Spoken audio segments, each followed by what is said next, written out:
Johnny Altinger, Mark Twitchell. On the evening of October 10, 2008, a 38-year-old oil pipeline worker named Johnny Altinger drove to a garage on the south side of Edmonton, Canada, believing he was meeting a woman from a dating site. The directions had been oddly specific, sent by a woman he had chatted with online but never met. The garage belonged to Mark Twitchell, an aspiring filmmaker with a wife, a baby daughter, and an obsession that everyone around him mistook for a hobby. Twitchell was consumed by Dexter, the television series about a serial killer who works as a forensic analyst and lives by a code, and he had spent months building what he called his movie set in that garage: plastic sheeting, restraints, a table. He had just finished shooting a short horror film there, a film about a man lured through a dating site and murdered. The film, it turned out, was a rehearsal, shot on the actual location, with the actual props. Johnny Altinger was not the first man to follow those directions. A week earlier, another man, Gilles Tétrault, had walked into the same garage, been attacked by a masked figure, and fought his way out under the door, escaping into the night, so embarrassed and confused that he did not report it until police came asking. Altinger did not get out. Afterward, investigators recovered a document from Twitchell's laptop titled SK Confessions, a diary that opened by declaring the author's intention to become a serial killer, and that described the garage, the lure, and the murder in step-by-step detail. His defense called it fiction, a writer's dark experiment in voice. The jury noticed that the fiction contained details only the killer could know, including the fate of a victim whose body had not yet been found when the document was written, and called it a confession. The press named him the Dexter Killer, and Twitchell was sentenced to life in prison, where, according to reporting from his trial and after, he arranged to keep up with new episodes of Dexter. The show's premise is a killer who hides in plain sight. Twitchell's version lasted one victim, Alison Cambier, Thierry Jaradin. On November 15, 2001, in the quiet Belgian village of Guerpines, a 15-year-old girl named Alison Cambier walked to a neighbor's house to exchange videotapes. The neighbor was Thierry Jaradin, a 24-year-old truck driver her family knew, polite and unremarkable. At some point that afternoon, Alison turned down his romantic advance, and Jaradin excused himself from the room. He came back wearing the black robe and the white ghost face mask from the Scream films, and he attacked the teenager with 2 kitchen knives, exactly as the movie's killers do. Alison did not survive. Jaradin confessed the same day, and what he told investigators removed any comfort the word impulse might have offered. The costume had been ready. The act, he said, was premeditated and modeled directly on the films he loved, down to the staging.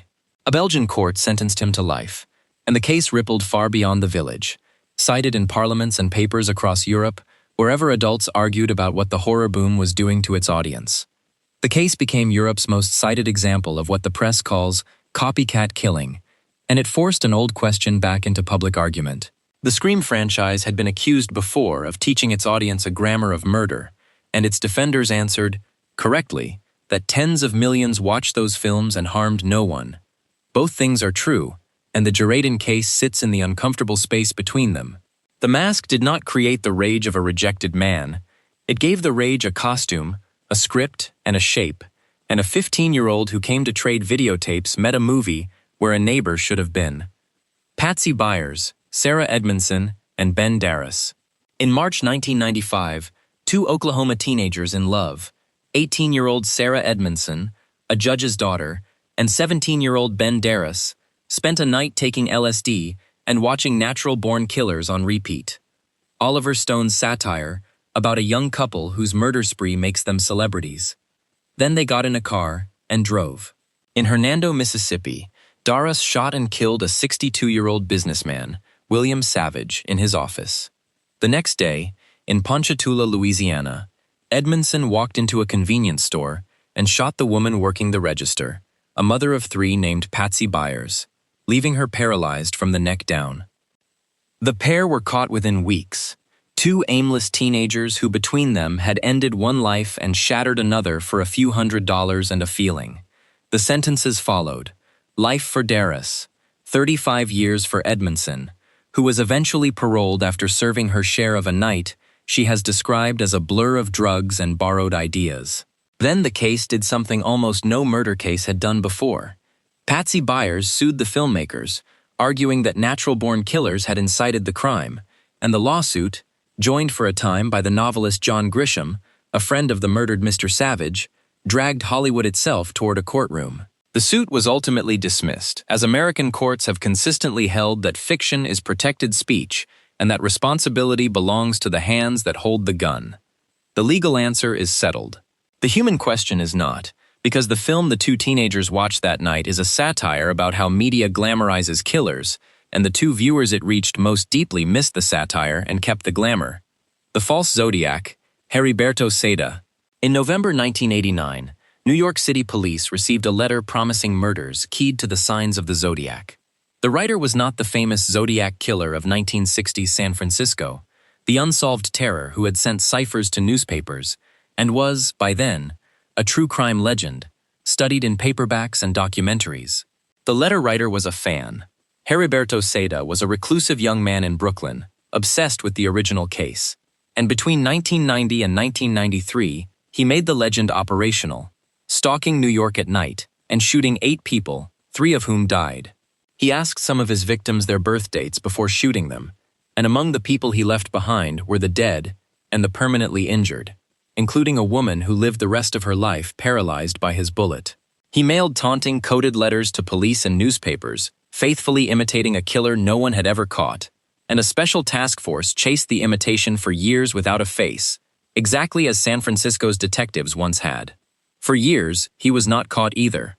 His ending was not astrological at all. In June 1996, Seda shot his own sister during a domestic dispute and held police off in a standoff before surrendering. Asked to write out a statement at the precinct, he signed it with a peculiar symbol, and a detective who had worked the Zodiac copycat case felt the floor move. The symbol matched the letters. Fingerprints and handwriting sealed it, and Seda was sentenced to more than 230 years. The original Zodiac was never identified, and his letters ended decades ago. His imitator is the reason the case still has a body count. 4 killers, 4 screens, and 1 pattern underneath. In every case, the fiction arrived after the danger, not before it. The rejected man was already enraged. The aspiring filmmaker was already rehearsing. The drifting teenagers were already lost, and the recluse was already hunting for something to be. It is tempting to end a video like this by blaming the movies, and it would be false. Millions of people watched Dexter, Scream, and Natural Born Killers, and the number who killed can be counted on one hand. Fiction does not load the weapon, and censoring every dark story would erase the same crime dramas that teach millions how victims are lured and how cases are solved. But these cases show what fiction can do for a person already walking toward the edge. It offers a costume for the rage, a script for the night, and worst of all, an identity, the sense of stepping into a story where the killer is the main character. The victims in this video were not characters. They were a man looking for love, a girl returning videotapes, a mother working a register, and strangers walking home, and no screen anywhere was worth any one of them.